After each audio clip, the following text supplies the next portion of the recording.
positive relationship with China. China has undergone an extraordinary transformation in recent decades, grounded in one of the world's ancient cultures. Not only is China the world's second largest economy, it has a huge base in tech and science. The UK government recognises China's remarkable success in raising millions of its own people out of poverty. China is also the world's biggest investor in renewable technology, so it will be an essential global partner when it comes to tackling global climate change. And the Chinese people travel, study and work all over the world, making an extraordinary contribution. So, Mr. Speaker, let me be really clear about this. We want to work with China. There's enormous scope for positive, constructive engagement. There are wide-ranging opportunities from increasing trade to cooperation in tackling climate change, as I've said, in particular with a view to the COP26 summit next year, which the UK will, of course, be hosting. But as we strive for that positive relationship, we're also clear-sighted about the challenges that lie ahead. We will always protect our vital interests, including sensitive infrastructure, and we won't accept any investment that compromises our domestic or national security.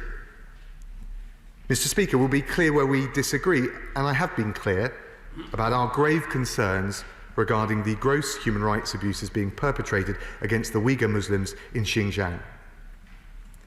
And Mr. Speaker, it's precisely because we recognise China's role in the world as a fellow member of the G20, a fellow permanent member of the United Nations Security Council, that we expect China to live up to the international obligations and the international responsibilities that come with that stature. That's the positive, constructive, the mature, the reciprocal relationship that we seek with China. Striving for good cooperation, honest and clear where we have to disagree. And Mr. Speaker, we have been clear regarding the new national security law which China has imposed on the people of Hong Kong. A clear and serious violation of the UK-China Joint Declaration, and with it a violation of China's freely assumed international obligations. On the 1st of July, I announced that we are developing a bespoke immigration route for British nationals overseas and their dependents, giving them a path to citizenship in the UK. And I can update the House that the Home Secretary will set out further details on the plans for a new bespoke immigration route for BNOs and their dependents before recess. This bespoke route will be ready by early 2021. In the meantime, the Home Secretary has already given Border Force officers the ability to grant leave to BNOs and their accompanying dependents at the UK border.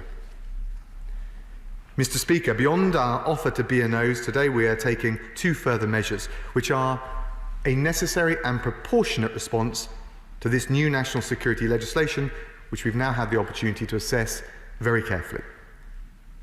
First, given the role China has now assumed for the internal security of Hong Kong and the authority it's exerting over law enforcement, the UK will extend to Hong Kong the arms embargo that we've applied to mainland China since 1989.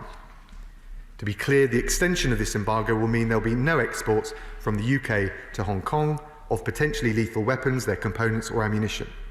And it will also mean a ban on the export of any equipment not already banned, which might be used for internal repression, such as shackles, intercept equipment, firearms and smoke grenades.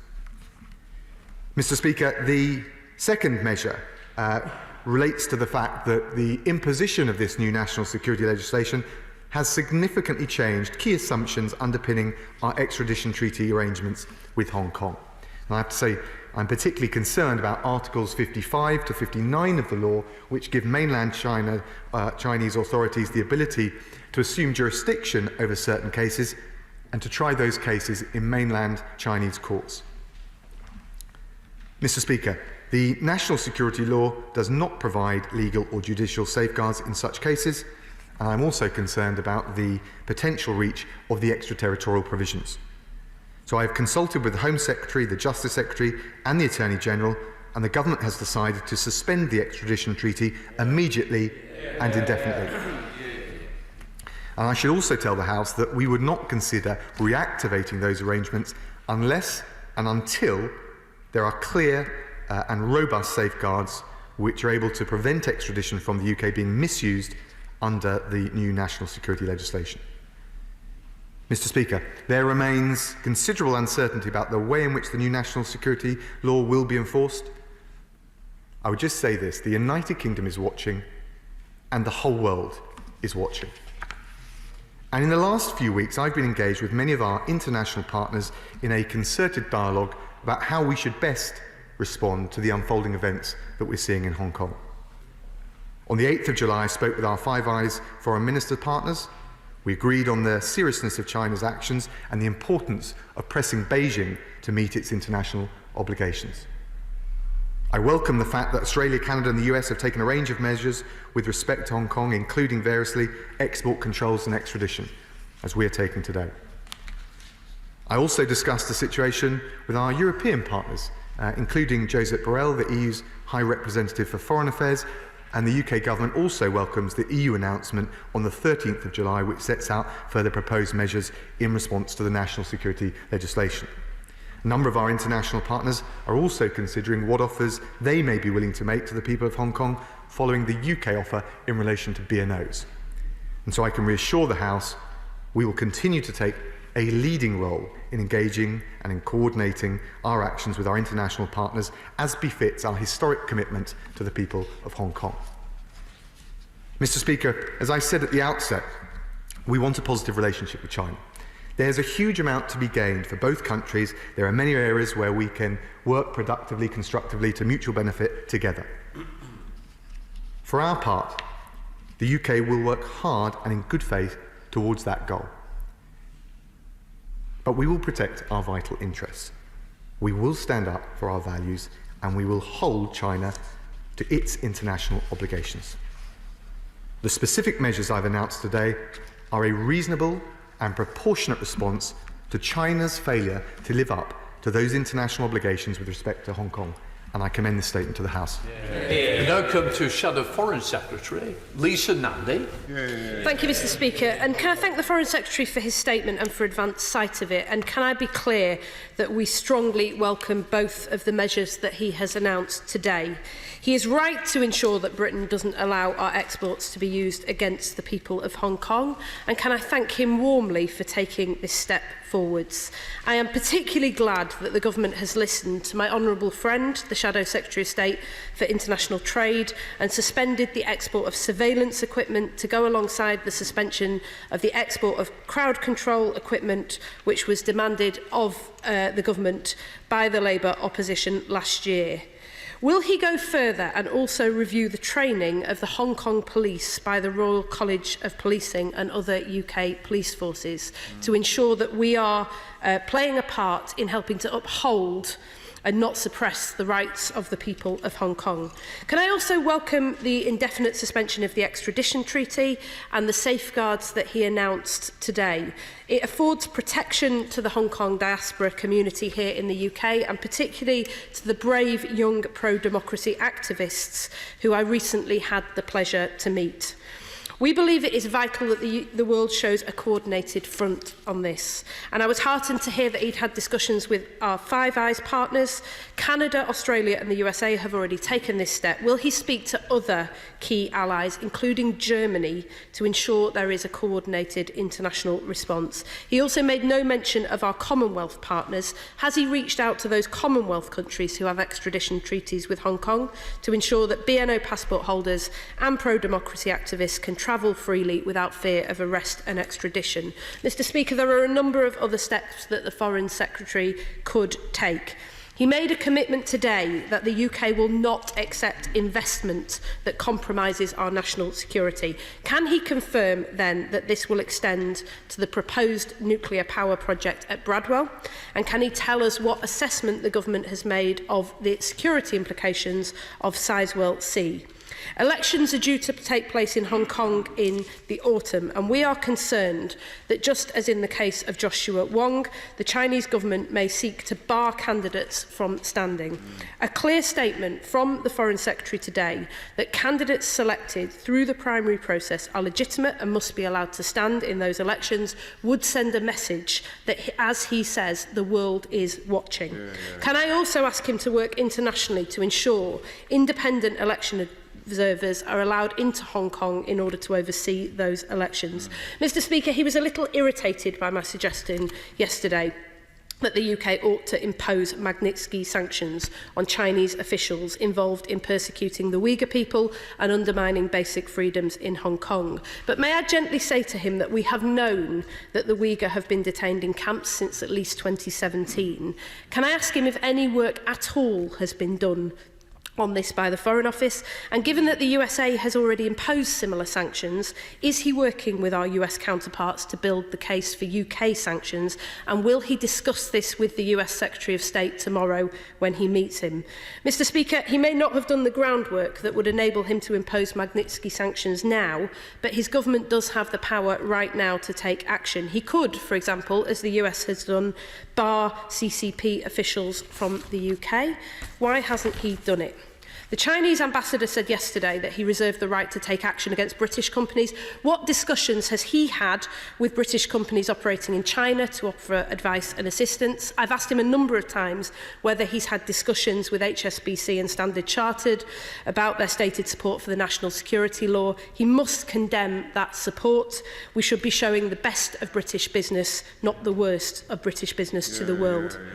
I was pleased to hear he's had discussions with Australia and New Zealand about them making a similar offer to BNO passport holders, but we are concerned, after asking a range of parliamentary questions, that there are serious holes in this offer. We have been told by the government that the BNO passport holders will not and their families will not receive home status for tuition fees, that they will not have access to most benefits, that they will have to pay the NHS surcharge. This seems to me to be wrong. We are welcoming BNO passport holders to the UK for similar reasons to refugees, but these measures are completely out of step. Without serious action before these proposals are published, we will essentially be offering safe harbour only to the rich and highly skilled. Now, that may benefit the UK, but it lacks the generosity and moral clarity that this situation demands. He will also know that many young pro-democracy activists are too young to be eligible for BNO passports. The Home Secretary said last week that she was considering a specific scheme for 18 to 23-year-olds. Will those details also be published before summer, and can he provide more detail today? Mr. Speaker, finally, this must mark the start of a more strategic approach to China, based on an ethical approach to foreign policy and an end to the naivety of the golden era years. And if it does, he can be assured that he will have our full support on this side of the House. Like him, our quarrel is not with the people of China, but the erosion of freedoms in Hong Kong, the actions of the Chinese government in the South China Sea, and the appalling treatment of the Uyghur people is reason now to act. We will not be able to say in future years that we did not know, and I urge him to work with colleagues across government to ensure that this marks the start of a strategic approach to China and the start of a new era. Thank you. Foreign Secretary. Thank you, Mr. Speaker. Can I thank the Honourable Lady for her response, and in particular her support for the two measures we're taking today, suspending the extradition treaty arrangements and extending the arms embargo. I might note that there's a drastically different tone being taken from the front bench from even a few weeks ago, but we welcome her support, and we'll do so in a spirit of cross-party endeavour and the importance of sending a very clear signal to Beijing and indeed to our international partners where we stand. She asked about the review of policing. Of course, she's right about that. It's a question of balance. We'll keep that under constant review. She mentioned a range of points about B&O, the details on it. They will be set forward by the Home Secretary shortly in the way I described. I would urge her to wait for the detail before critiquing it. The Home Secretary and the Home Office have been doing a huge amount of work since September last year on all of this. And of course, we also need to bear in mind the other offers that other countries quite rightly and usefully will be making. On international coordination, I welcome what she said. She's right about the importance of working with my German opposite number. I'm seeing him this week. It's something which is squarely on the agenda. We've also already, obviously through the Five Eyes membership, touched base with a number of our Commonwealth colleagues, but I'll continue to do that. I think she's right about this point. It needs to be more than just the Europeans and the UK with the North Americans, the traditional Five Eyes and Europeans, because there's a whole range of non-aligned countries out there who are very much influenced by what China is doing and saying, and we want them to support us in upholding the international rule of law, which in all areas, including, as she mentioned, the South China Sea, will be very important. On investments, we rigorously review not just all investments into this country from the security point of view, but also whether our powers are sufficient. So that is something that we will keep under review, and I know the Secretary of State for Business is looking at very carefully. I think she's right as well about the September LegCo elections. I've made clear that we want to see them allowed to take place in the way that is recognised not just in the joint declaration but also the basic law, and I agree with her on the point about disqualification of candidates. I think we also need to be just realistic, if I'm honest with her, about the likelihood of China or the Hong Kong authorities accepting international observers. She asked about Magnitsky sanctions.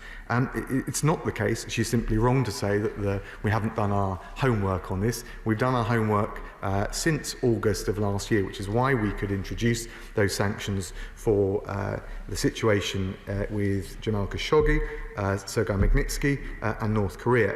And of course the national security legislation, which we're responding to, has only just been enacted, let alone starting to be enforced. So we will patiently gather the evidence. It takes months. It is not, as she's previously suggested, just something that can be done on a political whim. Indeed, it would be improper if that was the case. And of course, if you introduce those targeted sanctions in this field and indeed any other without having done your factual evidential due diligence, not only are they likely to be challenged, but you're at risk of giving a propaganda coup to the very people that we are seeking to target. She mentioned HSBC. She may or may not have already heard the comments I've made about that. I think certainly on our side we will not allow the rights, the autonomy of the people of Hong Kong to be sacrificed on the altar of bankers' bonuses, and we urge all businesses to look very carefully about how they respond. They're of course going to be nervous about any potential retaliatory measures that may be taken by Beijing. In any event, we're very clear on the path that we're taking, and as I said before, we want a good relationship with China.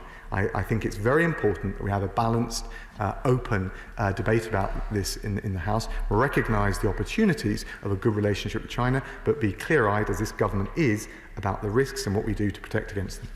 Chair of the Select Committee, John Toogan. Thank you, Mr. Speaker. And may I thank again, I'm getting to a bad habit here, may I thank again my right honourable friend, the Foreign Secretary, for an extremely good policy change.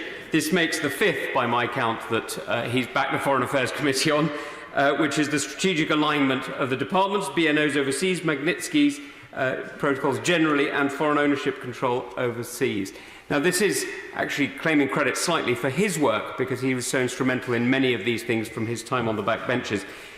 But given that his time before even entering here as a human rights lawyer, could I just ask why he hasn't yet made an announcement on the abuse of the Uyghur Muslim population in Western China, action that his opposite number in the United States, or rather the US Treasury, has already taken, and which has been campaigned on so forcefully by my honourable friend, the member for Rutland and Melton, and of course my right honourable friend, the member for Chingford and Woodford Green. Could I also ask what his view is of Article 38 and the extraterritoriality of this jurisdiction, of this security law, and the implications for British and Canadian and Australian and New Zealand judges sitting on the Court of Final Appeal, and whether he's discussed that with his opposite numbers, because of course the application of their law, Chinese law, into a common law jurisdiction could make the position of those judges untenable, and it is really for him to advise them on how to act. Can I thank my honourable friend, the Chairman of the Select Committee, for his fulsome support and his Select Committee's fulsome support for the action the government has taken. There's plenty of credit to go around, but the reality is we've taken, I think, a proportionate approach are one which recognise the severity of what's happening in Hong Kong, but also, in the way I described, seeks to have a balanced and telegraph a balanced message to the government in Beijing, that our relationship is there with goodwill and with respect for international obligations to be a positive one. He asked about Xinjiang. We have made very clear our position. Indeed, we led for the first time in the United Nations Human Rights Council a statement on the situation on human rights in both Hong Kong and Xinjiang. 27 countries in total signed that statement. It's the first time it's been done. He asked also in relation to judges on the Supreme Court in Hong Kong. That's something we obviously keep under careful review, given the need and indeed the commitment in the Joint Declaration and the Basic Law for the autonomy of the judiciary, as well as the autonomy of the legislators to be respected. And so we will discuss that with our international partners. He asked, I think, finally about extraterritoriality. It's not entirely clear, as I mentioned in my opening remarks, quite how that will work in practice, whether it would just apply to Hong Kong residents when they're outside of the country, or whether indeed it is intended to apply to non-Chinese, non-Hong Kong nationals. And that is one of the factors, that, amongst others, that informed our approach to the suspension of extradition. We now come to SNP spokesman Alan Smith. Thank you, Mr. Speaker. I also thank the Foreign Secretary for advance sight of his statement, and I commend him on the tone and the content of it. He picks up on the change of tone from the opposition benches. There's been something of a change in the government's position as well of late, so I think we should all recognise this is evolving fast. I would associate us with supporting both the measures in the statement. I think it is proportionate and fair. We also want a positive relationship with China. They're a key partner in renewable energy, as he rightly says, but they are making it increasingly difficult with the actions, particularly in sub-Saharan Africa, with a One Belt, One Road, over Hong Kong, the South China Sea, the situation in Taiwan, of course, and Xinjiang. Also, commercial piracy and industrial espionage. There is lots of cause for concern about the actions of the Chinese state. So we do support these measures, but I press him on three further points. Firstly, on the Magnitsky sanctions, I accept fully that this has to be done properly, but it could be done properly faster. And I think there is a need to accelerate, particularly in the case of the Uyghur situation, proportionate sanctions there. And on the suspension of the extradition treaty, this is not something to be celebrated. The breakdown of criminal and judicial cooperation will make the fight against organised crime, which is prevalent in Hong Kong and London, harder. So what comes next? Will it be a case-by-case basis, or are we looking to evolve some sort of new arrangement to deal with that pressing problem? Because it is and will remain a pressing problem.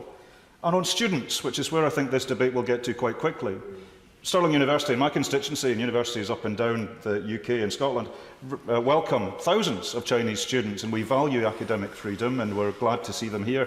Precisely that academic freedom that the state of China is looking to take advantage of. Is there guidance which could be provided to universities about the implications of having so many Chinese students in their institution, both from a security and financial perspective? And is there any analysis underway of the Confucius Institutes, which I believe do need a bit more attention than they've had to date? Can I thank the Honourable Gentleman and welcome his support on the two measures that we've announced today. He asked about Magnitsky sanctions, the point I made to the Honourable Lady, and I welcome the fulsome and eager support for the regime that we have just, on this side of the House, introduced, but with cross-party support, which we welcome. I just call for just a note of caution in terms of speed. It's very important that these targeted sanctions are done right, not quick. If you do them too quickly, they'll be legally challenged. Not only will then they be ineffective, but you risk, as I said to the Honourable Lady, giving a propaganda coup to the very individuals whom we are seeking to hold to account. On extradition, the approach that we've taken, and I set it out quite deliberately, was that we are suspending, not just wholesale terminating, we're suspending the extradition treaty arrangements so that it is clear that they could be resuscitated in the future. But as I also made very clear, we would need to have clear, adequate and robust safeguards to protect against the potential abuses that we see in the national security legislation before that could even be contemplated. So I think that is the approach that we would consider. He also, I think, referred to my comment about a different tone on the opposition benches. I hope he doesn't mind me noting that it wasn't that long ago that the Scottish Government's China engagement strategy called for Scotland to be seen as the preferred trade and investment partner in China. I sense that maybe there's a slight nuance in position in 2020. In Duncan Smith.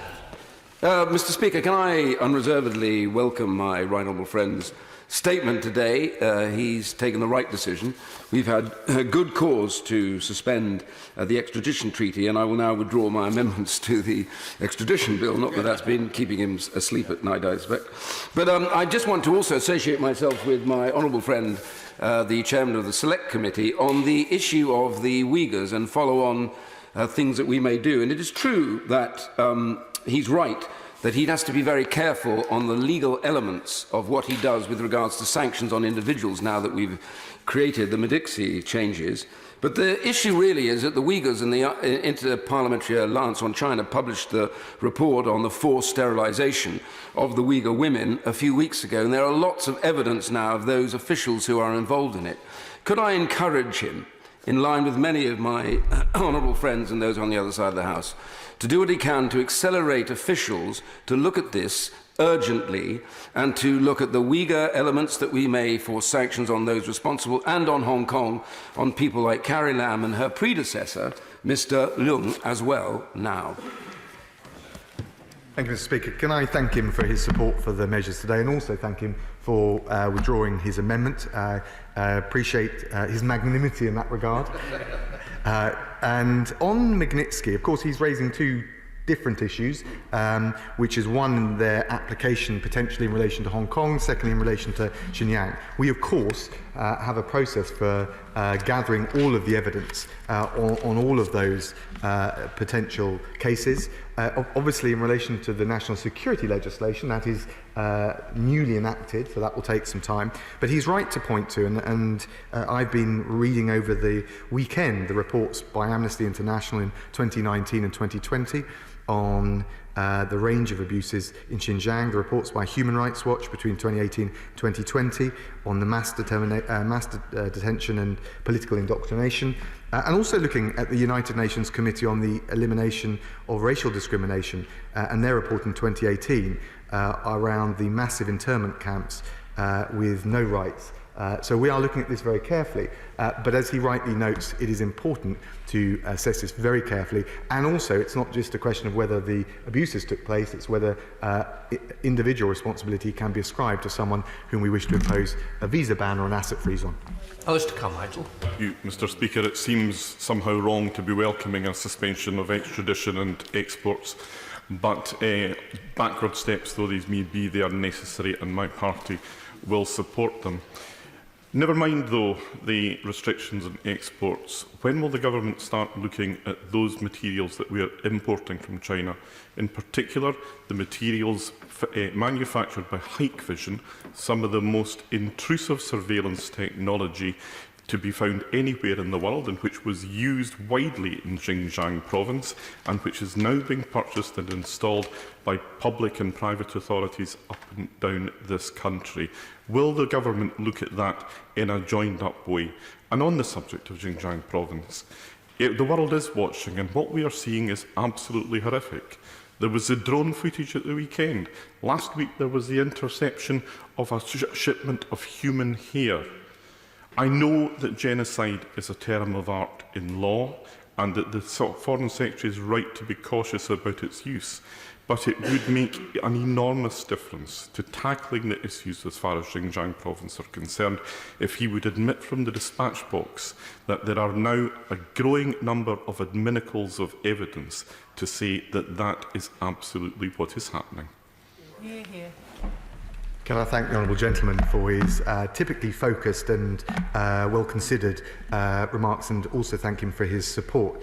In relation to UK regulation and the regime that applies to imports, we have a strong and rigorous scheme in place. Bayes will, of course, look at any individual cases that he wishes to raise, and we are joined up, which was a question that he asked, via the National Security Council and the other structures in a more close and integrated way, and actually COVID-19 has encouraged that more broadly across the board. In relation to the definition of genocide, of course, the real challenge with it, and I've worked on war crimes since well before becoming a member of this House, Mr. Speaker, is the question of intention and deliberate intention that is ascribed to it.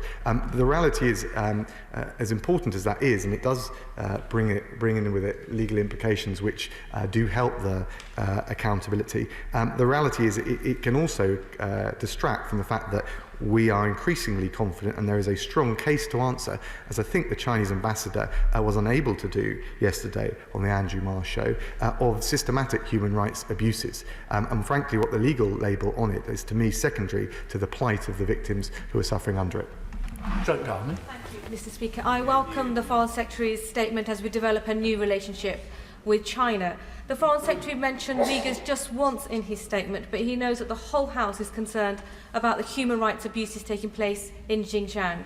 If there is enough evidence for the Americans to put sanctions on officials in Xinjiang, can the Foreign Secretary have sight of this evidence to see if we can do the same here?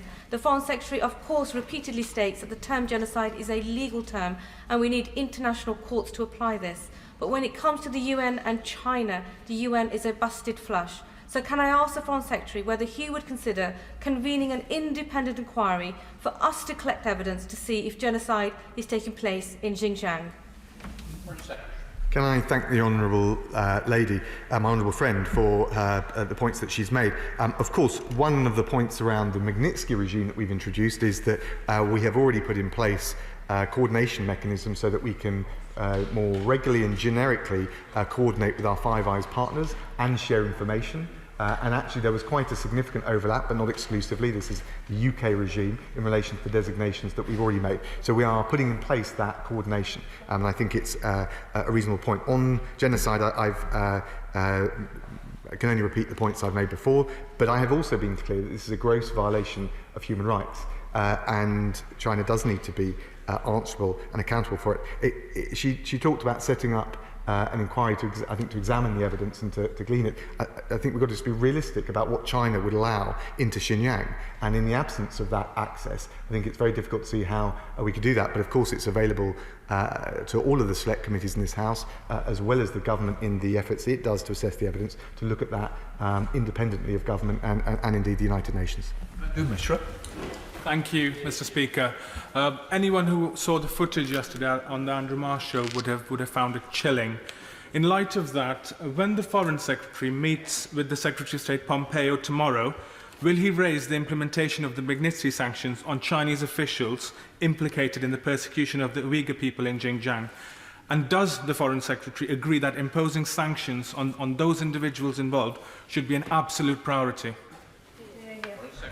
Can I thank the honourable gentleman? So I've already raised with Mike Pompeo, as well as my other Five Eyes partners, not just the Magnitsky sanctions regime we put in place, but the designations. And we've also given due consideration to cooperation on future evidences. I think it is important this is an evidence-based approach. Of course, there's political accountability for it. And so what we will do is carefully gather and assess the evidence, and of course we've set out, in answer to his question about priorities, through a policy note which is published I think in the Library of the House, the criteria that we'll approach, the policy approach, and that stresses the nature of the violations, the severity of them, and also our ability to hold the individuals to account at the right level, sufficiently senior, so that it actually sends the right message.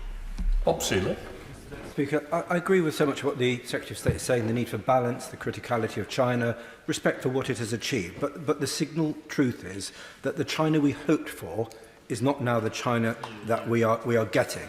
And not only in Hong Kong, but in foreign lobbying, foreign investment, espionage, industrial or otherwise, human rights, our alliances, defence posture, a much more significant reset in our relationship is needed. So can the Secretary of State just confirm, are we approaching all these issues piecemeal, or is there a wider reset? If there is a wider reset, can he explain how government is interacting with parliamentarians and outside experts, and can he explain how that more comprehensive reset is going to be presented to Parliament so we can all get to debate it and contribute towards it? Thank you. Can I thank my honourable friend, and he's an assiduous follower of China. I know he takes very close interest in it. In terms of what the right balance is, I mean, he's mentioned all the areas of challenge. Of course, we could talk about universities, freedom of expression. There are many, but there are also, and I think for balance it's important to say, areas of cooperation. China is one of the biggest investors, I think the biggest investor in renewable technology. If we're going to significantly shift the dial on climate change, China is going to have to be constructive and indeed, I think, a positive partner which we engage with. He asked about more strategically, how do the measures we take fit a broader strategy? We are considering that all the time through not just the FCO channels, but the National Security Council. And of course, with the integrated review, he and other honourable members will get precisely the opportunity to scrutinise the more strategic big picture. Thank you, Mr. Speaker. Mr. Speaker, I welcome the Foreign Secretary's announcement in relation to BNOs today, but will he outline the steps his government is taking to guarantee young pro-democracy activists who do not hold a BNO passport holder status will be afforded the same visa rights extensions and protections as BNO passport holders? Can I thank the Honourable Lady? As I said, we've made a very clear bespoke offer to BNO holders. The further details will be set out by the Home Secretary, and she's already made some comments about the potential gap in years, but I will allow her to set out the full detail, and then the House can scrutinise it properly. Mitchell. Thank you, Mr. Speaker. I very much welcome both the tone and the content of what my right honourable friend has said today, and he is surely right to emphasise the importance of cooperation wherever we can and not confrontation wherever possible. After all, we have more in common with China when it comes to climate change negotiations than we do currently with the United States. And will he emphasise to the Chinese authorities that the Magnitsky legislation and the human rights measures, which my right honourable friend has so ably and rightly introduced, are not aimed at the Chinese per se, but at human rights abusers and corrupt officials and business people, wheresoever they may be? My right honourable friend is absolutely right. I welcome and thank him for his support. In relation to the Magnitsky sanctions, of course, originally when this was debated, the Russian government said that this was solely aimed at Russia, and when it was originally debated and discussed and enacted in the US, there were different bills in the Senate and in the House of Representatives. We were very clear in the model that we adopted that this would be a universal mechanism, that it allows us to target the individuals, whether they're state or non-state actors, and does not involve us as a wider economic embargo or sanctions would do in punishing the individual people of the country. So this is a very bespoke forensic tool, but I believe it gives effect to exactly what he described. Let's head to Scotland and visit Peter Grant. Peter Grant. Thank you very much, Mr. Speaker. History teaches us that we cannot stay silent in the face of what's happening to China's Uyghur community. That warning would be start from anyone, but it comes from the Holocaust Education Trust, and that means that the warning should send a chill through all of us. Can the Secretary of State give an assurance that he will miss no opportunity to remind the Chinese government that wholesale abuses of human rights are not an internal matter for China any more than they're an internal matter for anyone, and that where there is evidence, as there clearly now is, of large-scale breaches of human rights conditions in China, then the rest of the world has not only a right, but an absolute duty to step in to protect the citizens of China as we protect oppressed citizens of any other country on earth. Thank you, Mr. Speaker. The Honourable Gentleman is absolutely right. And of course, it is precisely as I said, because we respect China, we respect it as a leading member of the international community, a permanent member of the Security Council with not just the rights but the obligations that go with it. The commitment to international human rights law, reflective under the UN Charter of Customary International Law, is incredibly important. And we raised this issue with the Chinese government. I've raised it with my Chinese opposite number in Beijing, and we've also, as I made clear, for the first time raised the issue in relation to Xinjiang and Hong Kong in the UN Human Rights Council in Geneva. Jerome Mayu. Thank you, Mr. Speaker. When the Communist Party of China decided to breach the Sino-British Joint Declaration, they knew that they put at risk extradition treaties from countries that value the rule of law. Does my right honourable friend agree that whilst we continue to welcome China's development as a leading economic power, the rules-based international system protects us all and must be defended? I thank my honourable friend. He's absolutely right. And the UK has got a very strong reputation as being a promoter and guardian of the international rule of law. And I think it's a good guide, a good lodestar to our relationship with China, which is why not only has the UK grounded our response to China in relation to Hong Kong in the obligations freely assumed by the Chinese government reflected in the joint declaration, but other countries are doing the same. Yeah.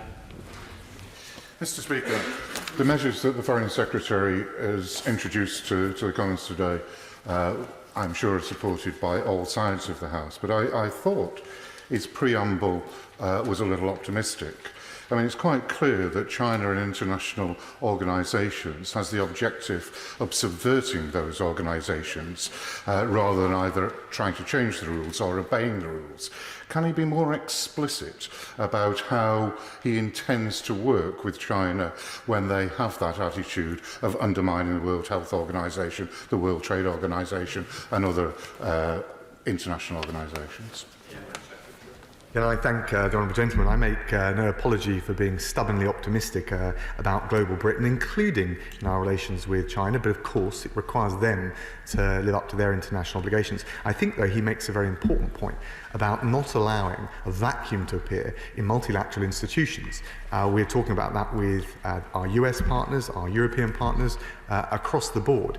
And he gave a few examples. The most obvious recent example where there was concern is in relation to intellectual property theft, where there was indeed a Chinese candidate for to lead the World Intellectual Property Organization. And actually, there was a groundswell of diplomatic activity to support the Singaporean candidate for precisely those purposes. I think that not only is it the rule of international law that we need to be upholding, but we need to be working very closely with all of our like-minded partners to support the multilateral institutions. David Johnson. Speaker, I strongly support these measures today. Can my right honourable friend confirm that when the inevitable pressure comes from China, both public and private, we will stand behind these measures for as long as the national security law remains in its current form? I thank you, Mr. Speaker. I thank my honourable friend. Absolutely. We take these measures. We recognise that China will respond, and that is why I was very clear about us taking well-reasoned, focused and proportionate measures in response to China's actions in Hong Kong. But we're absolutely clear. We will not, certainly in relation to Hong Kong, but also more generally, we will not buck and bow. We will look for the positive, but we will prepare for the resilience of our economy, our security, and indeed the resilience of our values. Thank you, Mr. Speaker, and I welcome strong action over Hong Kong, the Uyghurs, and to secure our critical national infrastructure. I'm concerned at reports over the weekend that the government told Huawei that their exclusion from our 5G network was at the behest of the United States. Does the Secretary of State agree with me that when we take such action to defend our national security, we should say so clearly, and that it can never be in our interest to be seen as hiding behind President Trump, particularly as we leave the European Union and seek new partnerships? Can I thank the Honourable Lady, thank her for her support for the measures we've taken today. Look, it was very clear from the original decision on Huawei that we wanted to reduce the reliance on high-risk vendors, and it's equally clear, and we just need to be honest about it, that we've had to take the measures that we took based on the technical necessity following US sanctions and what it did to the supply chain. So we'll just be very clear and very honest about that. But there's a much broader challenge for us and our international partners, which is diversifying the supply chains and the telecom providers, that we can build up a greater diversification of high trust vendors in this field, and that's what we're focused on. Chris Lawson. Thank you, Mr. Speaker. If we're for human rights, we must be for human rights everywhere. If we're for the rule of law, we need to be for the rule of law everywhere. So in welcoming today's decisive actions in relation to Hong Kong, can I ask my right honourable friend for assurance that our commitment to pro-democracy campaigners and oppressed minorities across China doesn't end here? He's absolutely right. I thank him for his intervention on this. And of course, freedom of religion and freedom of expression is not just under threat in Hong Kong or indeed in Xinjiang. It's a broader issue, and we continue to raise it with China and indeed with international partners in the relevant multilateral fora. Sent to Gorton with Afzal Khan. Afzal Khan. Thank you, Mr. Speaker. I hope the Foreign Secretary has noted that almost every member has touched on the persecution of Uyghurs. To me, this is pointing towards a demographic genocide. There is well over 1 million Uyghurs detained in camps who are subjected to some of the most atrocious form of torture. The Chinese government is now taking draconian measures in the aim to curb its Muslim population. So will the Secretary of State agree to meet with the civil society groups who have evidence of human rights abuses in China against the Uyghurs ahead of the next round of designations under the Magnitsky sanctions? And will he raise this with the Secretary of State of Campo tomorrow?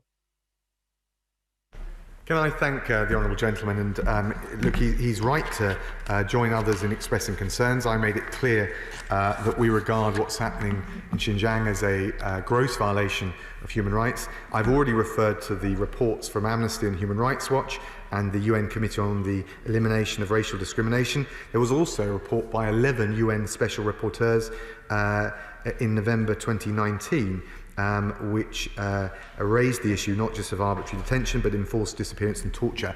We will look very carefully at all of that evidence. Hello, Brian. I strongly welcome this statement. Mr. Speaker, whether it's the pictures of Uyghur Muslim children who've been separated from their parents, or the horrifying footage of Uyghurs in chains being herded off of trains and into the camps, or the news that the Chinese government is selling the hair of Uyghurs on the internet, many of these things, and I'm sure the Foreign Secretary will feel this very deeply, are reminiscent of the darkest moments of 20th century history. Does my right honourable friend agree with me that as we work across Whitehall to think about all our different points of leverage on the government in Beijing, we must recognise first that they're on a path of increasing aggression externally and increasing repression internally, and secondly, we have to think that some of the things that we do to have the most leverage over them may be also the things in our economic interests, whether that be restricting takeovers of companies in this country or restricting their ability to extract technology from our universities. Does my right honourable friend agree with me that the only way to stand up to a regime that's becoming more and more bullying is to confront them now? Can I thank my honourable friend? He makes a range of good points, and we will, of course, continue to look at all of them in the round. I share his concern about the harrowing echoes of what we're hearing in some of those reports with what we've seen in the past. We, of course, he's right to say we need to use every potential lever that we've got to try and positively moderate or change the behaviour of China.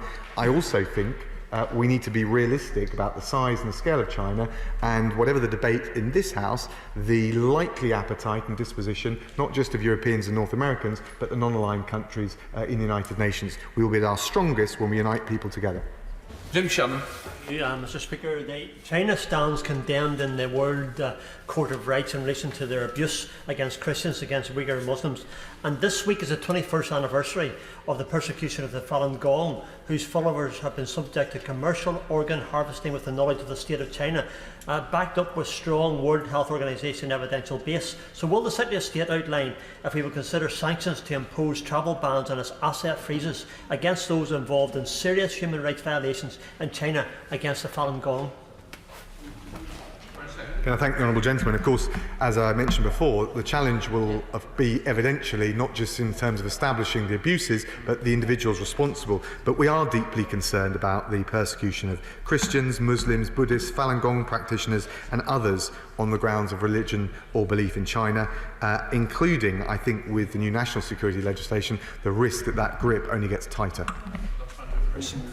For as long as China's gross abuses go largely uncensored by the UN Human Rights Council, will my right honourable friend ensure that the UK will continue to oppose resolutions made under item 7 at the United Nations Human Rights Councils, which seems to be grossly disproportionate given that it is singling out Israel for special attention against its undeniably poor record, whilst China continues systemic, appalling institutional abuse against the Uyghur people, and nobody at the UN Human Rights Council has anything to say about it?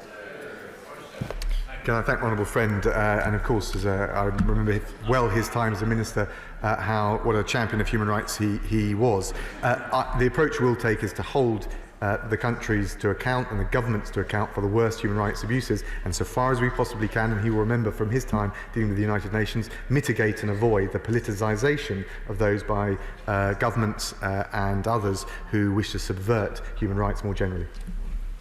We're now heading to Scotland to Margaret Farrier. Margaret Farrier. Thank you, Mr. Speaker. The decision to suspend extradition arrangements is a necessary step in protecting human rights, given the serious curtailing of freedom that has taken place as a result of the imposition of the new national security law in Hong Kong. Can the Foreign Secretary update the House on the FCO's recent engagement with civil society organisations in Hong Kong, and what steps he will take under the Global Human Rights Sanctions Regulations 2020 to designate sanctions against officials responsible for human rights violations in both Hong Kong and China? Honourable Lady, I think I've already answered the question about Magnitsky sanctions. We'll assess the evidence. I don't want to prejudge any future designations, but we'll look at that very carefully. We also engaged and in touch with various civil society movements in relation to both Hong Kong and more broadly, and I can say that my honourable friend, the Minister for Asia, is meeting Nathan Law later today. That's one illustration of the engagement we've had. Government. Thank you. By taking this welcome step to suspend extradition to Hong Kong, we're saying very, very clearly that we have very little confidence in the judicial processes of China.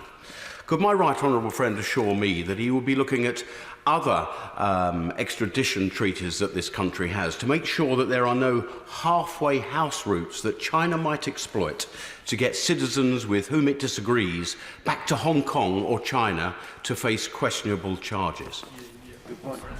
Can I thank Honourable Friend? Most of, certainly all the recent extradition treaty arrangements that we have already have an inbuilt safeguard to mitigate against that potential risk. I hope that can give him the reassurance he needs. Thank you very much, Mr. Speaker. I very much welcome the announcement made by the Foreign Secretary today. I was alarmed, like many others, to hear the Chinese ambassador to the UK this weekend, when asked about forced mass sterilisations, say that he couldn't rule out single cases. The Foreign Secretary has already said that he'll be looking to work with international partners on further establishing that evidence base of human rights abuses against the Uyghur people in particular. Can he go further and explain exactly what conversations he has had so that we can further inform our decision making and further actions? I thank the Honourable Lady, and I agree with her, and I think the whole House, every individual, will share the disgust and the horror, the idea anywhere, any number of cases of forced sterilisation. And the testimony that we saw on the Andrew Marr show yesterday, I think, was truly harrowing, something I certainly hadn't seen before of that nature. She asked, I think quite rightly, about how we're trying to assess the evidence base. I think we need to bear in mind two factors. One, the evidential points that I've already mentioned. Secondly, the balance of international opinion in the world. And of course we can work with our traditional partners, and that's really important, but we also need to build up a groundswell of wider support amongst like-minded partners and countries, particularly those that share our values, but maybe in the region or more broadly, who feel vulnerable to pressure from China, and that is a challenge. And the way the debate is viewed in some of those countries and by some of those governments is different the way it's seen here. So we need to be smart about the way we approach this, so we gain consensus and we build up a groundswell of support for the measures we've taken. And I believe that in the approach we've taken to Hong Kong, grounded in the joint declaration, the very specific obligations that have been violated, we're in the best position to do that.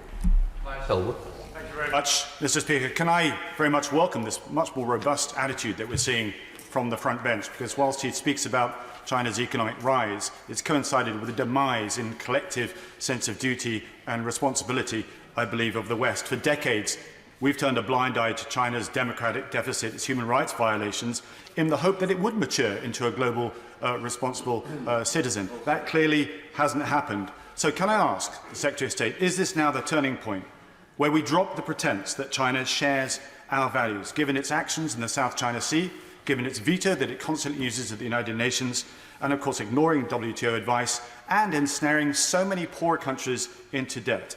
I very much welcome the statement today, but it is tactical. Can we have a strategic overhaul of our foreign policy in relation to China? Thank you, Mr. Speaker, and I thank my honourable friend. Of course, I think under previous administrations he was a Foreign Office Minister during that period, but I recognise that he's always been very assiduous and loyal during that process. Look, he makes a reasonable point about... That's why I'm on the backbenches now. I couldn't possibly comment on that. But he makes a reasonable strategic point, and of course the integrated review is exactly an opportune moment to address that. I'm going to run this with another 5 minutes, and members are going to make others miss out. We go to York with Rachel Maskell. Rachel Maskell. Thank you, Mr. Speaker. The catalogue of human rights abuses by the Chinese authorities is nothing new, and the extension of the national security law in Hong Kong is just the next step. So while the suspension of extradition and export controls is necessary, why has it taken so long to reach this point? And how will the UK government act swifter in formulating a strategic plan with international counterparts to make sure all those who are experiencing human rights abuses in Hong Kong and across mainland China are protected? Secretary. I can thank the Honourable Lady, but the national security legislation was only introduced on the 30th of June. We're towards the mid to end of July, and we've moved to not only extend B&O passport, a path to citizenship to B&O passport holders and those with eligibility, but we've also now taken these further steps on extradition and the arms embargo. All of these things need to be thought through carefully. They require legal preparation. I believe we've moved swiftly, reasonably and proportionately. Benson. Thank you, Mr. Speaker. I strongly welcome today's announcement, and I thank my right honourable friend for his statement. Does he agree with me that China must adhere to international law if it wishes to be treated as a leading member of the international community? Mr. Speaker, he's absolutely right, and that's the relationship and the way we want to calibrate the relationship, looking for positives, mitigating against risk and guided by the international obligations, multilateral but also direct bilateral, which in this case, in relation to Hong Kong, China freely assumed and now is in clear and serious violation of. No? The State will be aware of the important financial contribution that Chinese students make to our universities and research sector in particular. Can you tell us what plans the government has should those numbers fall? And perhaps more importantly, what can it do to reassure Chinese students and those of Chinese origin in this country that they're safe and welcome here and to tackle xenophobic racism? Well said, though. Can I say that I'm very grateful to the honourable gentleman for raising this point, and my statement made it clear that we value the contribution of travelling Chinese that they make, both touristically but also in terms of universities. And I think it is also timely to make that point to the British Chinese community here, who are some of our most hard-working, productive, socially engaged members of our communities, how welcome they are, and that we will have no truck in this House, and certainly not on this side and in this government, with this descending into jingoism or any racism against them. They are a incredibly important member of our community and our society. Heading to Stephen Metcalfe again. Stephen Metcalfe. Thank you, Mr. Speaker, and can I thank my right honourable friend for his very robust statement. And does he agree with me that not only is the national security law to the detriment of the people of Hong Kong, but it's also doing great damage to China itself, and that needs to be pointed out to them? Can I thank my honourable friend? He's absolutely right, and I think in relation to Hong Kong, it is proving how counterproductive this step is, not just for the residents there, but for the broader people of China, given the economic, financial, but also reputational issues at stake. Thank you. I welcome the government's new measures with respect to Hong Kong, but I want to press him on the gross human rights abuses in Xinjiang. We said never again would the world stand by while a state set out to eliminate an entire culture, yet it is happening again. So as well as accelerating the Magnitsky sanctions on Chinese officials, will he accept that giving out investment opportunities to new nuclear, to the state-owned CGN, is giving out the wrong signal? And if he wants to be able to demonstrate real seriousness about gross human rights abuses, he could start by reviewing that policy. I thank the Honourable Lady. I do share her horror and shock and the appalling human rights abuse in Xinjiang and more broadly. Of course, we assess very carefully not just any individual investment decisions, but also the integrity and the resilience of the processes, and we keep that under constant review. So, John Raab. We make a study of essential technologies where dependence on China would leave us very vulnerable, and then have a strategy for developing those at home or with our allies. He's absolutely right, and in particular in relation to 5G, but there are the other areas. That's exactly what we do. In the Medicines and Medical Devices Bill, the government rejected an amendment that was designed to stop human tissue involuntarily harvested from entering in China from entering the UK market. I've since met with the Minister for Asia and I'm pleased by his commitment to it. But will the Foreign Secretary, in light of what he said today, make a commitment that if those amendments are reintroduced in the other place, the government will look at them seriously anew? Yes, we'll certainly look at them very carefully. Final question, Richard Graham. Thank you, Mr. Speaker. In suspending our extradition treaty with Hong Kong, has the Foreign Secretary decided that one country, two systems in Hong Kong is dead? In which case it would be wrong for UK and Commonwealth judges to play such an important role in the Court of Final Appeal? Or has he decided to wait to see how China implements the security law while working to preserve other aspects of the joint declaration, and particularly Hong Kong's independent rule of law, where our judges have played such an important role in the CFA? Can I thank my honourable friend? He raises an excellent point. We will watch very carefully to see whether and the extent to which the new national security legislation impinges on the judicial autonomy that under the Basic Law and Joint Declaration should be afforded to Hong Kong, and we will consult widely across government but also with the judiciary about what further steps we take in light of that. In order to allow the safe exit of honourable members participating in this item of business and the safe arrival of those participating in the next, I'm suspending the House for 3 minutes. Order.